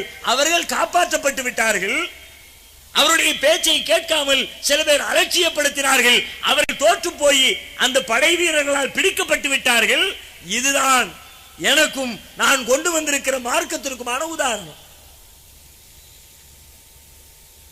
ஒரு பெரிய கேடு இருக்கிறது, எச்சரிக்கையா இருந்துக்குங்க, கியாமத் வரப்போகுது, மௌத் வரப்போகுது, இறைவனுடைய விசாரணை வரப்போகுது அப்படின்னு நான் எச்சரிக்கிறேன். அதை எப்படி சொல்றாங்க? அனன் நதீருல் உரியான், நிர்வாணமாக வந்து எச்சரிக்கிறவன். அப்படின்னா என்ன அர்த்தம்? ஆடை இல்லாம வர்றது அதுக்காக வேண்டி சொல்லப்படுறது இல்லை. அவ்வளவு அவசரம், அவ்வளவு முக்கியம். ட்ரெஸ்ஸை பத்தி எல்லாம் கவலைப்பட முடியாது. போட்டிருக்கிற ஆடை கிழிஞ்சு பரவாயில்லை, அல்லது ட்ரெஸ்ஸே மாட்டல, சொல்ல வேண்டிய செய்தி, முக்கியமான செய்தி இப்ப விட்டா சொல்ல முடியாது, உடனே சொல்லி ஆகணும், மக்களை விழிப்புணர்ச்சி உண்டாக்கி ஆகணும் என்பதற்காக வேண்டி உரியானாக நிர்வாணமாக ஓடி வந்து எச்சரிக்கை செய்கிறவன் தான் எனக்கு உதாரணம் என்று சொன்னார்களே. இந்த அளவிற்கு அவசியத்தோடு செய்ய வேண்டிய பணியை நாம் செய்கிறோமா? சிந்தனை செய்து பார்க்க வேண்டும். இன்னும் சொல்ல போனால் நாம் செய்ய வேண்டிய இந்த பணியை செய்யாததனால் நாளை மறுமையில் ஏற்படக்கூடிய விளைவு என்ன தெரியுமா? நபிகளார் சொல்லுகிறார்கள், அல்லாஹ்வுடைய தூதர் சொல்லாததை எல்லாம் சில பேர் செய்கிறார்கள். நாளை மறுமையிலே கியாமத் நாளையில் தீர்ப்பு வழங்கப்படுகிற விசாரணையின் பொழுது மக்கள் எல்லாம் கௌசர் தடாகத்திலே வந்து தண்ணீர் குடித்துக் கொண்டிருப்பார்கள். ரசூலுல்லாஹ்வுடைய பொறுப்புல அல்லாஹ் கௌசர் தடாகத்தை கொடுத்திருப்பான். என்ன சூரியன் பக்கத்தில் இருக்கும், பூமி செம்புத்திரையாக மாற்றப்பட்டிருக்கும், அப்படியே உடம்புல வேர்வை கொப்பளிச்சுக்கிட்டு இருக்கும், நாக்கெல்லாம் வறண்டு போய் இருக்கும், ஒரு மீட்டர் தண்ணீர் கிடைக்காதான் மனுஷன் தத்தளிச்சுக்கிட்டு இருப்பான். அந்த நேரத்தில் உம்மத்தே முஹம்மதியாவின் தாகம் தீர்ப்பதற்காக அல்லாஹ் செய்து வைத்திருக்கிற ஏற்பாடு கௌசர் என்ற தடாகம். அபியது மினல் லபன், அந்த தண்ணீர் பாலை விட வெண்மையாக, அதியபு மினல் மிஸ்கி, கஸ்தூரியை விட நறுமணம் நிறைந்ததாக, அஹ்லாமில் அசலி, தேனை விட மதுரமானதான அந்த கௌசர் தடாகத்திலே நபிகள் நாயகம் பொறுப்போடு நின்று மக்களுக்கு தண்ணீர் கொடுத்து கொண்டிருப்பார்கள். அப்ப தூரத்திலிருந்து சில பேர் வருவார்கள், வழியிலேயே தடுக்கப்படுவார்கள். தூரத்திலே இருந்து பார்க்கிற நபிகள் நாயகம் ஸல்லல்லாஹு அலைஹி வஸல்லம் அவர்கள் தடுக்கப்படுகிறவர்கள் யார் என்பதை அறிந்து கொண்டு இங்கிருந்து கொண்டே சப்தமிடுவார்கள், அஸ்ஹாபி அஸ்ஹாபி, அவர்கள் எல்லாம் என்னுடைய தோழர்கள், அவர்களை உள்ளே வரவிடுங்கள் என்று நபிகள் நாயகம் அழைப்பு கொடுப்பார்கள். சொல்லுவாங்க, தெரியும்ல அவங்க ஃப்ரெண்ட் யாருன்னு. அவர்களோடு இருந்து இஸ்லாத்தை கடைபிடித்து அதற்காக வேண்டி சொல்லனா துன்பங்களை தாங்கி துயரங்களை தாங்கி அப்படிப்பட்ட தோழர்கள் தண்ணீர் குடிப்பதற்கு உள்ளே வரவிடுங்கள் என்று சொல்வார்கள். அல்லாஹ்வின் புறத்திலே இருந்து இல்லை, அவர்களுக்கு உள்ளே அனுமதி கிடையாது, இந்த தண்ணீரை குடிப்பதற்கு அவர்களுக்கு அனுமதி கிடையாது என்று மறுக்கப்படும். ஏன் மறுக்கப்படுகிறது? சஹாபாக்கள் எப்படிப்பட்டவர்கள்? நபிகள் நாயகத்தோடு இருந்தவர்கள், அவர்களிடத்திலே பாடம் பயின்றவர்கள், அவர்களுடைய தியாகம் எல்லாம் அளப்பரியது. அவர்கள் ஒரு கையளவிற்கு செய்த தர்மத்தின் நன்மையை நாம் மழையளவிற்கு செய்தாலும் பெற்றுக்கொள்ள முடியாது. இப்படியெல்லாம் திருமறை குர்ஆனே அவர்களுக்கு நற்சான்று சொல்லுகிறது. அப்படிப்பட்ட தோழர்களுக்கு கியாமத் நாளையில் ஹவுதுல் கௌசர் என்ற நபிகளாரின் பொறுப்பில் இருக்கிற தடாகத்தில் தண்ணீர் குடிக்கிற பாக்கியம் கிடையாது என்று தடுக்கப்படுகிறார்களே, ஏன்? அதற்கான காரணத்தை அல்லாஹ் சொல்லுவான். நபிகள் நாயகம் அதை நமக்கு எடுத்து சொல்லுகிறார்கள். யா முஹம்மத் லா தத்ரி மா அஹ்தஸு பாதக, முஹம்மதே நீங்கள் சென்ற பிறகு உங்களுக்கு பின்னால் மார்க்கத்தின் பெயரால் எதையெல்லாம் புதிதாக அவர்கள் உருவாக்கினார்கள் என்று உங்களுக்கு தெரியாது. நீங்க இருக்கிற வரைக்கும் நீங்க சொன்ன மார்க்கத்தை கடைபிடிச்சாங்க, ஆனா நீங்க மௌத்தா போன பிறகு நீங்க சொல்லாததையெல்லாம் செஞ்சாங்க. மார்க்கத்தின் பெயரால் புதிதான காரியங்களை உண்டாக்கினார்கள். எனவே அவர்களுக்கு இந்த தடாகத்தில் தண்ணீர் குடிப்பதற்கு அனுமதி கிடையாது என்று நபிகள் நாயகத்தோடு வாழ்ந்த இஸ்லாத்திற்காக வேண்டி தன்னை அர்ப்பணித்த நபி தோழர்களில் சில பேர் தடுக்கப்படுவார்கள் என்று சொன்னால் இன்றைக்கு நம்முடைய சமுதாயம் அதைத்தானே செய்து கொண்டிருக்கிறது. தடுக்க வேண்டாமா? சொல்ல வேண்டாமா? எச்சரிக்க வேண்டாமா? சத்தியத்தை சொல்ல வேண்டும். அந்த வார்த்தையிலே கூட இன்னொன்னு நீங்க நல்லா கவனிக்கணும். சொல்லுவது என்பதை விட முக்கியமானது சத்தியத்தை சொல்ல வேண்டும். அதான் ரொம்ப முக்கியம். சொல்றதுன்னு எடுத்து கூட இன்னைக்கு நிறைய பேர் சொல்றாங்க. நிறைய மாநாடுகள் நடத்துகிறார்கள், முஸ்லிம்களை நடத்துகிறார்கள், நிறைய கூட்டங்களை பேசுகிறார்கள், ஜும்மா மேடைகளில் ஆலிம் உலமா பெருமக்கள் எல்லாம் முழங்குகிறார்கள். பிரச்சனை என்ன? ஆனால் அவர்கள் முழங்குகிற முழக்கம் அனைத்தும் சத்தியமாக இருக்கிறதா? நிறைய பேசுறாங்க, நிறைய சொல்றாங்க. சத்தியம் முலாம்பூசி அசத்தியத்தை சொல்லிக் கொண்டிருக்கிறார்கள். வெளியிலே பார்த்தால் சத்தியம் போல தெரிகிறது, உண்மை போல தெரிகிறது. ஆனால் உள்ளுக்குள்ளே இருப்பதெல்லாம் கசடு, நாற்றம், சாக்கடை, இஸ்லாத்திற்கு எதிரான போதனைகள் இஸ்லாம் என்ற பெயரால் மக்கள் மத்தியில் பேசப்படுகிறது. என்னவெல்லாம் பேசுகிறார்கள் கொஞ்சம் யோசித்து பாருங்கள். நபிகள் நாயகம் ஸல்லல்லாஹு அலைஹி வஸல்லம் இறந்தவர்களை பற்றி சொல்லும் பொழுது அவர்களை அடக்கம் செய்யுங்கள், அடக்க ஸ்தலத்திலே கட்டிடம் கட்டாதீர்கள் என்றார்கள். யூத கிறிஸ்தவர்களை பற்றி சொல்லும் பொழுது அழகாக சொன்னார்கள், இதா மாத மின்ஹும் ரஜுலு சாலிஹு பனவ் அலா கப்ரிஹி மஸ்ஜிதா. அவங்கள ஒரு நல்லடியார் இறந்து விட்டால் ஒரு வணக்கத்தனத்தை அந்த கபரின் மீது கட்டி விடுகிறார்கள். உலாயிக ஷிராருல் ஹல்கி இன்தல்லாஹி யௌமல் கியாமா. இவர்கள் தான் கியாமத் நாளையில் அல்லாஹ்விடத்திலே மகா மட்டமானவர்கள். யாரு? இறந்துவிட்ட நல்லடியாருடைய கபருக்கு மேல வணக்க வழிபாடுகள் செய்யக்கூடிய கட்டிடத்தை கட்டுறாங்களே, அவங்க தான் மகா மட்டமானவர்கள் என்று நபிகளார் சொன்னார்கள். அந்த கபரை கட்டுகிறார்கள், கட்டிய கபருக்கு வாருங்கள் என்று அழைக்கிறார்கள். இது எப்படி சத்தியமாக இருக்க முடியும்? இது சத்தியமா? நபிகளார் கபரை கட்டாதே என்றார்கள், கபரு கட்டப்பட்டிருக்கிறது, அதற்கு பெயர் சத்தியமா? ஒவ்வொரு நேர தொழுகையிலையும் நாம் துஆ செய்கிறோம், அல்லாஹ்விடத்திலே வாக்குறுதி கொடுக்கிறோம். அல்ஹம்து சூரா ஓதுகிற பொழுது இய்யாக நஅபுது வ இய்யாக நஸ்தஈன், இறைவா உன்னையே நாங்கள் வணங்குகிறோம், உன்னிடமே நாங்கள் உதவி தேடுகிறோம். உன்கிட்ட தான் துவா கேட்பாங்களா, உன்கிட்ட துவா கேட்கிற மாதிரி வேற யார்கிட்டையும் நாங்கள் துவா கேட்க மாட்டோம் அப்படின்னு ஒவ்வொரு நேரம் தொழுகையிலையும் அல்லாஹ்விடத்தில் துவா செஞ்சுவிட்டு அந்த தர்காக்கள்ல போய் நின்று கொண்டு அவுலியாக்களே, மகான்களே, நாதாக்களே, பெரியார்களே, நீங்க தான் பிள்ளைய தரணும். ஒரு மருத்துவரிடத்திலே போய் கேட்டால் கூட நியாயம் இருக்கிறது, முகாந்திரம் இருக்கிறது, மார்க்கத்திலே கேட்பதற்கு அனுமதியும் இருக்கிறது. என்ன வெளிப்படையாக காரியங்களை செய்கிறார் அவர். அல்லாஹ்விடத்தில் கேட்கிற மாதிரி மருத்துவத்தை கேட்கிறது இல்லை. ஆனால் அவுலியாக்களத்தில் தர்காக்களில் போய் அல்லாஹ்விடத்திலே எப்படி நீங்கள் பார்க்காவிட்டாலும் இறைவன் பார்க்கிறான் என்று நம்புகிறீர்களோ, நீங்கள் இறைவனுடைய குரலை கேட்காவிட்டாலும் உங்கள் குரலை இறைவன் கேட்கிறான் என்ற நம்பிக்கையோடு எப்படி பிரார்த்திக்கிறீர்களோ, அதுபோல தர்காவிலே போய் நின்று கொண்டு அவுலியாக்களே என்று கையேந்துகிறீர்களே, சத்தியமா அசத்தியமா? இதையும் சொல்லுகிறார்கள். கேட்கலாமே, கேட்டா என்ன, அவங்களுக்கு காது கேட்கும். ஆலிம்கள் உலமாக்கள் பேசுகிறார்கள். யாரெல்லாம் ஒன்றை துவா செய்வோம்னு சொன்னமே, தர்கால போய் துவா செய்யறது நியாயமா என்று கேட்டால் அவர்கள் சொல்லுகிற பதில் என்ன? கேட்டா தப்பு இல்லை. ஏன்பா தப்பு இல்லை? அவுலியாக்களுக்கு காது கேட்கும், அவங்க உசுரோடு இருக்கிறாங்க. செத்து போய் பல வருஷமான ஒருத்தர் கபருக்குள்ள உசுரோடு இருக்கிறாராம். உடனே குர்ஆனுடைய வசனம் எல்லாம் எடுத்து சொல்லி விளக்கம் சொல்லுவாங்க. வலா தகூலு லிமன் யுக்தலு ஃபீ சபீலில்லாஹி அம்வாத், அல்லாஹ்வுடைய பாதையில் கொல்லப்பட்டவர்களை இறந்தவர்கள் என்று சொல்லாதீர்கள். பல் அஹ்யாவுன், அவர்கள் உயிரோடு இருக்கிறார்கள். இந்த ரப்பிஹிம், அவருடைய இறைவனிடத்திலே உயிரோடு இருக்கிறார்கள். வலாக்கின் லா யஷ்உரூன், என்றாலும் அதை அவர்கள் உணர மாட்டார்கள்.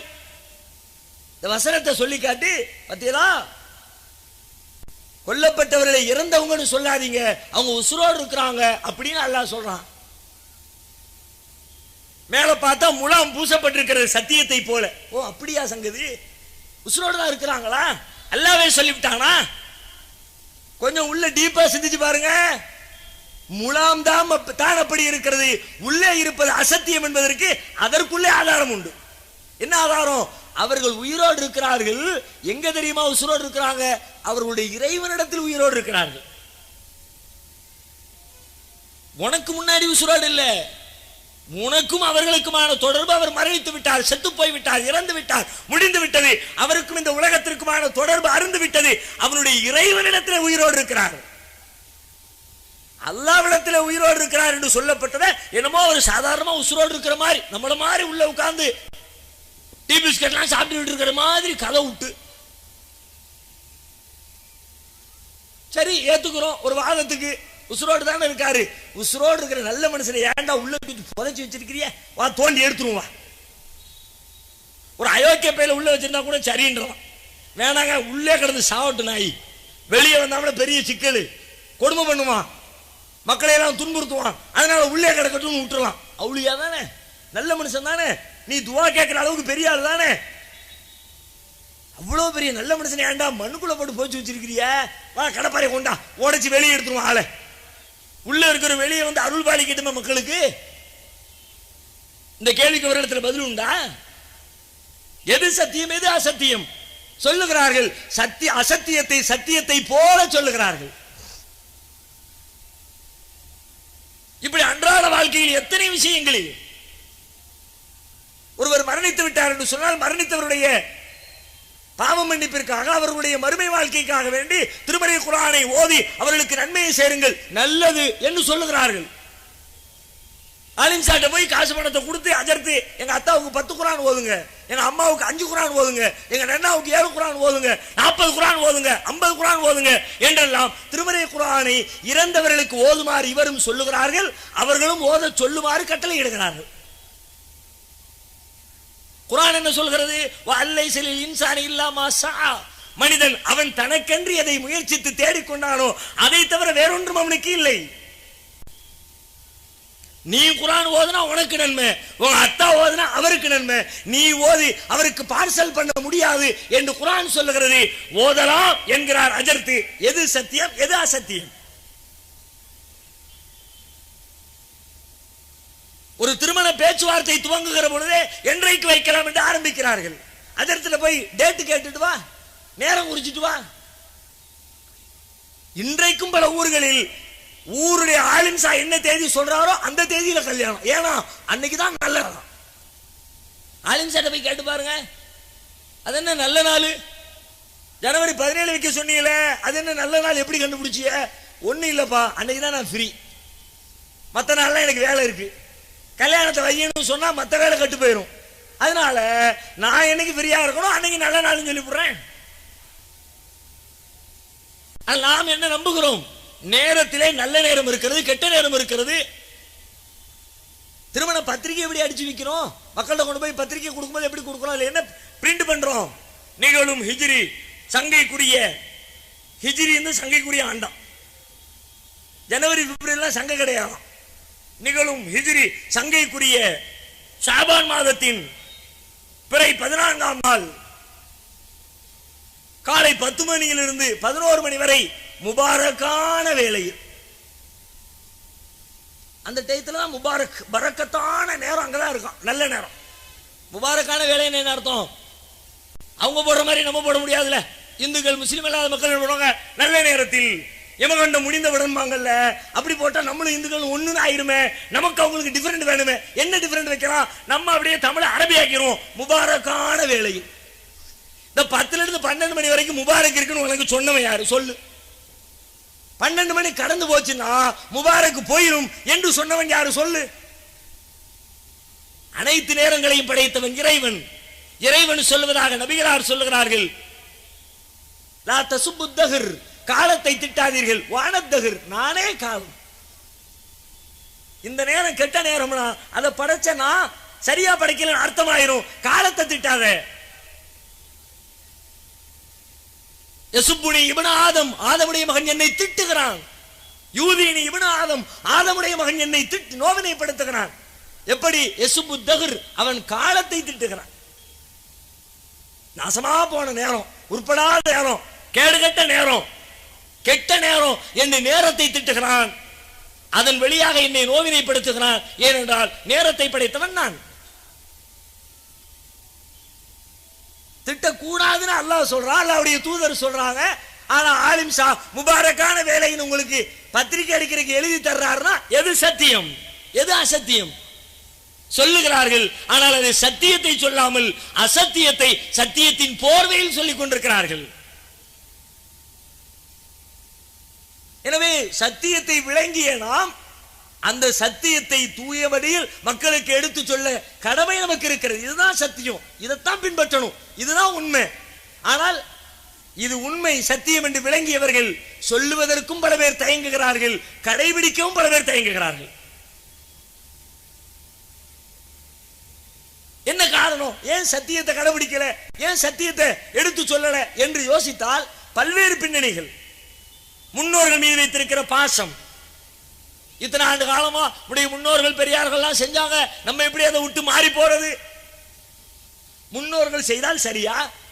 முன்னோர்கள் கரெக்டாகத்தான் செய்வார்கள் என்று உத்தரவாதம் இருக்கிறதா?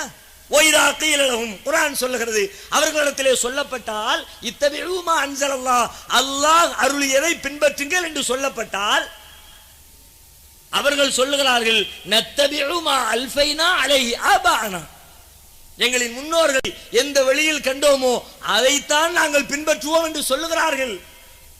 அவ்வளவுக்கான ஆபாவும் லா யாக்கிலூன ஷைஅன் வலா யஹ்ததூன், அவர்களுடைய முன்னோர்கள் எதையும் அறியாதவர்களாகவும் நேர்வழி பெறாதவர்களாக இருந்தாலுமா முன்னோர்களை பின்பற்றுவார்கள்? முன்னோர்கள் மீது வைத்திருக்கிற பக்தியால் சத்தியத்தை விட்டு விலகி நிற்கிறார்கள். முன்னோர்களுடைய நிலைமை என்ன தெரியுமா? குர்ஆன்ல அப்படியே அல்லாஹ் சொல்லி காட்டுறான். கேடுகட்ட காரியத்தை பூரா செஞ்சு போட்டு முன்னோர்கள் மேல பழிய போட்டு, அப்படித்தான் அல்லாஹ் சொன்னாலும் அல்லாஹ் மேலே பழிய போட்டுருவார்களாம். வைதா ஃபாலு ஃபாஹிஷத்தன், அருவருக்கு தகுந்த வெட்கக்கேடான காரியங்களை அவர்கள் செய்துவிட்டு, காலு வஜதனா அலைஹா ஆபானா, இப்படித்தான் எங்களுடைய முன்னோர்களை நாங்கள் கண்டோம், வல்லாஹு அமரனா பிஹா, அல்லாஹ்வும் அப்படித்தான் எங்களுக்கு ஏவி இருக்கிறார் என்று சொல்லுகிறார்கள். குல் நபியே நீங்கள் சொல்லுங்கள், இன்னல்லாஹ லா யஅமுரு பில் ஃபஹ்ஷா, ஒருபோதும் அல்லாஹ் அருவருப்பானதை வெட்கக்கேடானதை ஏவ மாட்டான் என்று அவர்களுக்கு சொல்லுங்கள். சரியானதை கடைபிடிக்கிறதை விட்டுட்டு முன்னோர்கள் என்னத்தை செஞ்சாங்களோ முன்னோர்கள் மேல உள்ள பக்தியில அப்பா சொன்னா கரெக்ட், தாத்தா சொன்னா கரெக்ட், நம்ம இத்தனை ஆண்டு தலைமுறையா செஞ்சுக்கிட்டு இருக்கோம், எனவே சரி. எப்படி சரியாக இருக்க முடியும்? இன்னும் சில பேர் இருக்கிறார்கள், அவர்களுடைய உறவுகள் மீது பெற்றோர் மீது வைத்திருக்கிற பாசம் அவர்களை சத்தியத்தை கடைபிடிக்க விடாமல் தடுக்கிறது. எல்லாம் சரிதான். ஆனா இதையெல்லாம் சொன்னா வீட்டில் ஏத்துக்க மாட்டாங்க, இதையெல்லாம் சொன்னா குடும்பத்தில் பிரச்சனை வரும், இதையெல்லாம் சொன்னா மனைவி ஒத்துக்க மாட்டா. பெற்றோர் மீது பாசம் வைங்க, வேண்டான்னு சொல்லல. அல்லாஹ்வுக்கு அடுத்தபடியாக நன்றி செலுத்த வேண்டிய இடத்திலே பெற்றோர் தான் இருக்கிறார்கள், மறுப்பே கிடையாது. குர்ஆனே அப்படித்தான் சொல்கிறது, அனிஷ்குருலி வலிவாலிதை, எனக்கும் உன்னுடைய பெற்றோருக்கும் நன்றி செலுத்து என்கிறான் இறைவன். வகலா ரப்புக அல்லா தஅபுது இல்லா இய்யாஹு வபில் வாலிதைனி இஹ்சானா, அவனை தவிர வேறு யாரையும் நீங்கள் வணங்க கூடாது என்றும், உங்கள் பெற்றோருக்கு நீங்கள் நல்ல முறையில் நடந்து கொள்ள வேண்டும் என்றும் உங்கள் இறைவன் உங்கள் மீது விதித்திருக்கிறான். எங்க கொண்டு வைக்கிறான் பாருங்க. அல்லாஹ்வை தவிர யாரையும் வணங்காத சொல்லிட்டு உங்க அப்பா அம்மாவிட்ட நல்ல பிள்ளையா நடந்துக்க. பெற்றோருடைய பாசம் தேவை, அவர்களிடத்திலே பணிவு தேவை. வக்ஃபில் ஜனாஹ ذுல்லி மினர் ரஹ்மா வக்ஃபில் லஹுமா ஜனாஹ ذுல்லி மினர் ரஹ்மா, உன்னுடைய பெற்றோரிடத்திலே பணிவு என்ற இறக்கையை தாழ்த்து.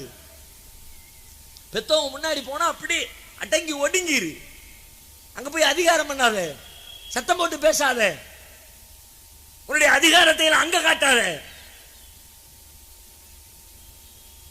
பெற்றோருக்கு இஸ்லாம் அவ்வளவு பெரிய இடத்தை, உயர்ந்த இடத்தை வழங்கி இருக்கிறது.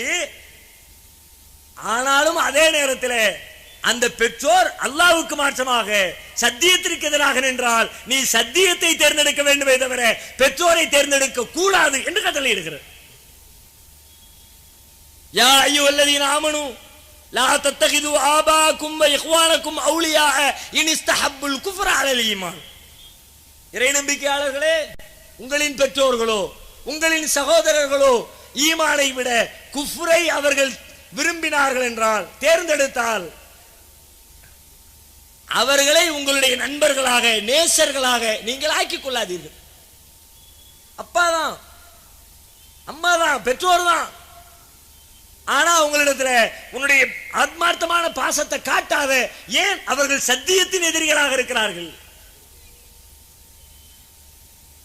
குல் நபியே சொல்லுங்கள், இன்கான ஆபாவுக்கும் وأبناؤكم وإخوانكم وأزواجكم وعشيرتكم وأموال اقترفتموها وتجارة تخشون كسادها ومساكن ترضونها أحب إليكم من الله ورسوله وجهاد في سبيله فتربصوا حتى يأتي الله بأمره.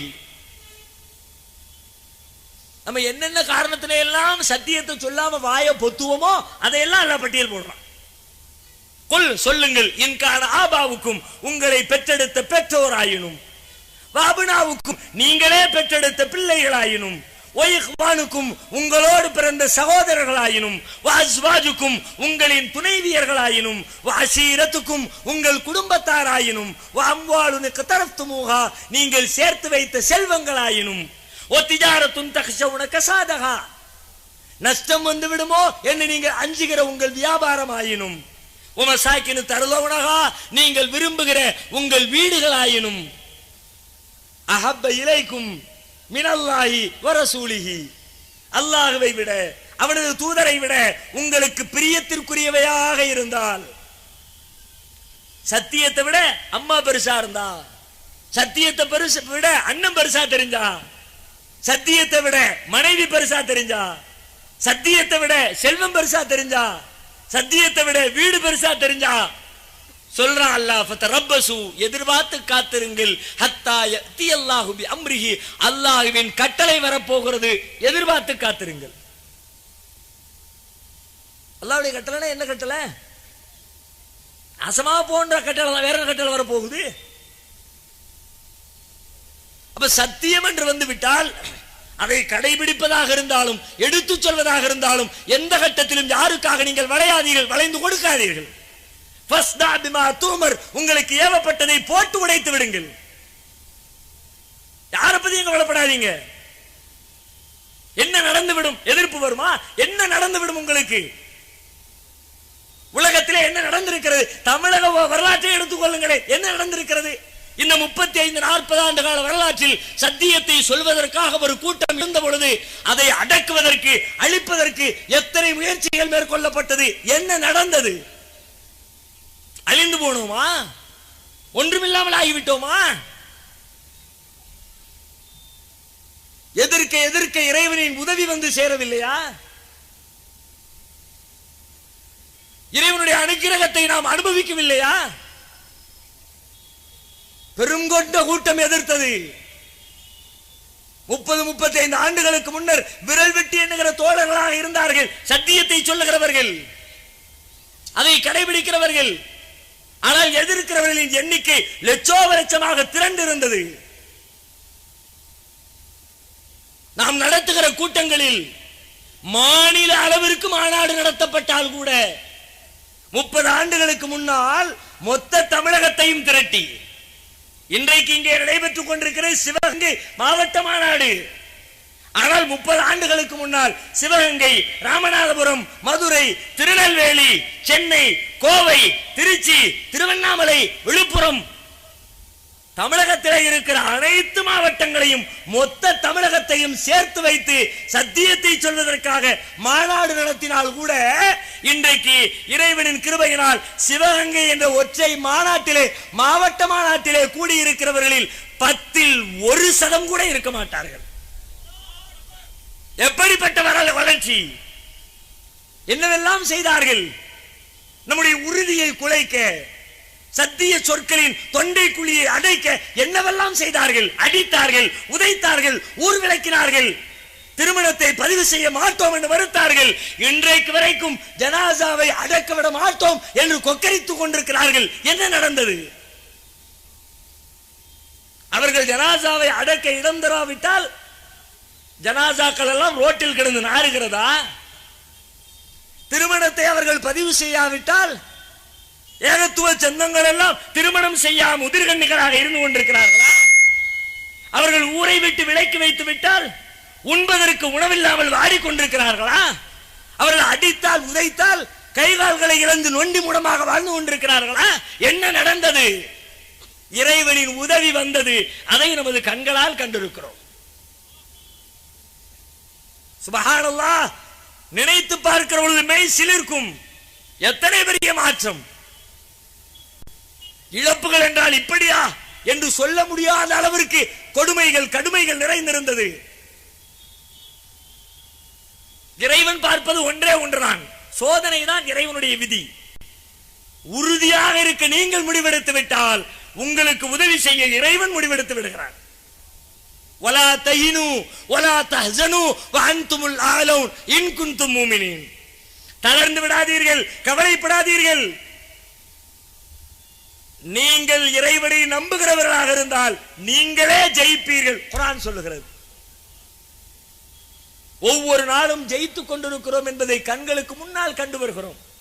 இன்ஷா அல்லாஹ் இதே வெற்றியை நாளை மறுமையிலேயும் நாம் காண வேண்டும், காண இருக்கிறோம்.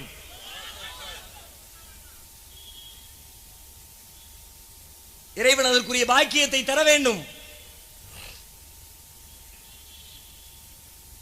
எப்படிப்பட்ட பேர் உதவி!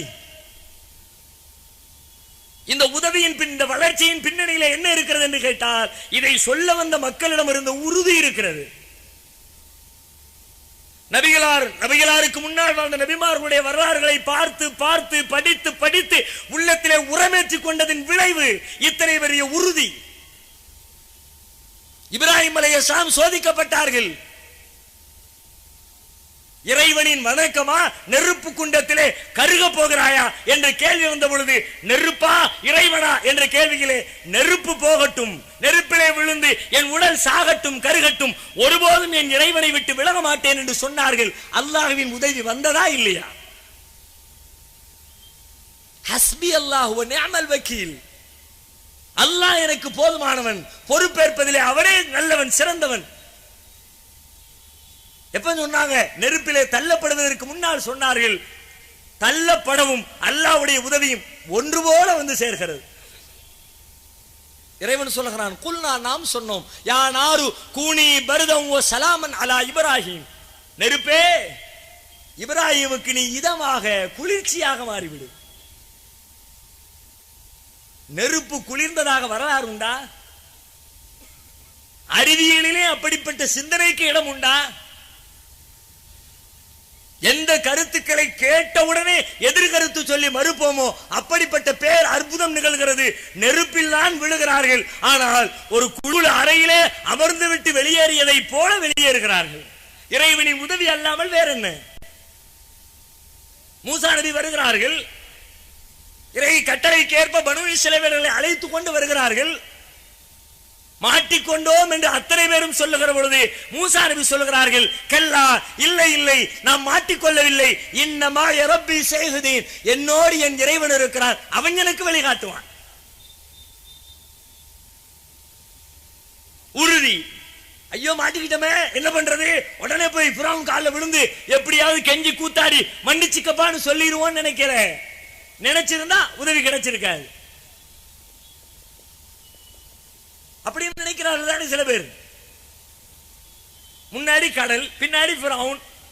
கடலை கடந்து தப்பிக்க முடியுமா? சான்ஸே இல்லை. வேணா அவன்கிட்ட கெஞ்சி, வேணாம்பா தெரியாம பண்ணிவிட்டோம், மன்னிச்சிரு, விட்டுரு அப்படின்னு சொல்லி காலில் விழுந்து திருந்தி இருக்கலாம்ல, அப்படி நினைச்சிருக்கலாம்ல. என் இறைவன் சொன்னா இஸ்ரவேலை அழைத்து கொண்டு செல் என்றால் நான் அழைத்து வந்து விட்டேன், என் இறைவன் எனக்கு உதவுவான் என்று சொன்னார்கள். கற்பனை கூட செய்து பார்க்க முடியாத, கதைகளில் கூட கேட்டிருக்க முடியாத பேர் அதிசயம் நிகழ்கிறது.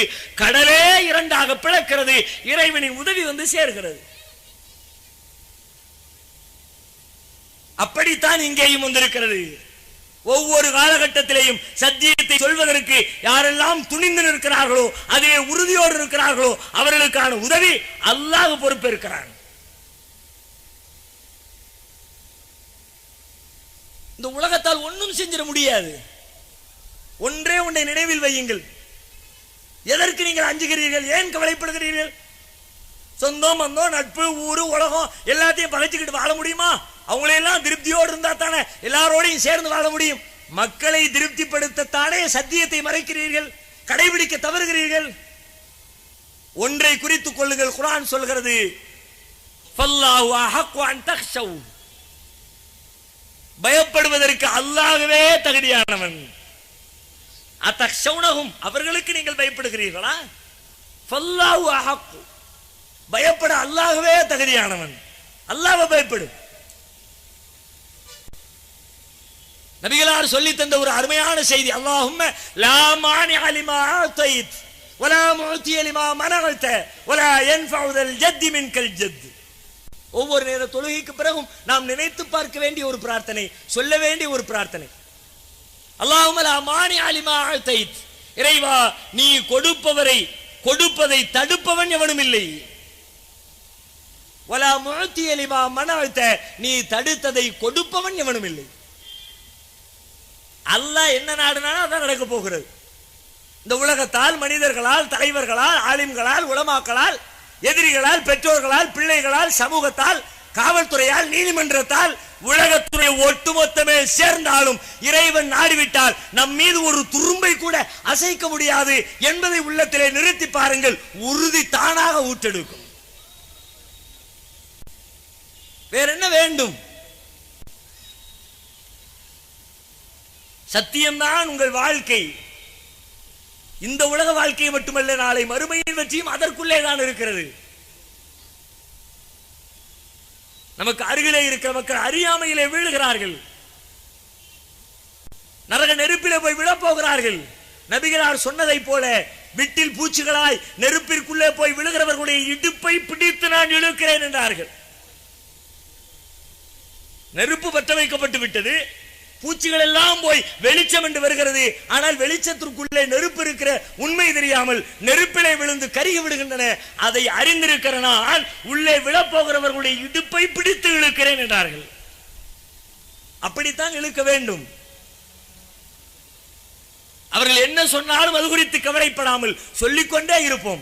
அடித்தாலும் சொல்லுவோம், ஊர் விளக்கினாலும் சொல்லுவோம், முஹம்மதுர் ரசூலுல்லாஹ், பின்பற்ற தகுதியானவர்கள் அல்லாஹ்வுடைய தூதர் முஹம்மது அவர்கள் மட்டும்தான், அவர்களை தவிர வேறு யாரையும் நாங்கள் பின்பற்ற மாட்டோம் என்பதை திரும்ப திரும்ப சொல்லிக்கொண்டே இருப்போம். மொத்த உலகமும் எதிர்த்தாலும் சொல்லுவோம், மரணம் வரை சொல்லுவோம்.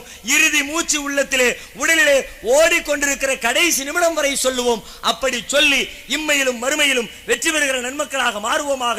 அல்லாஹ் ரப்பல் ஆலமீன் நம் அனைவருக்கும் அதற்குரிய நல்லருளை தந்தருள் புரிவானாக.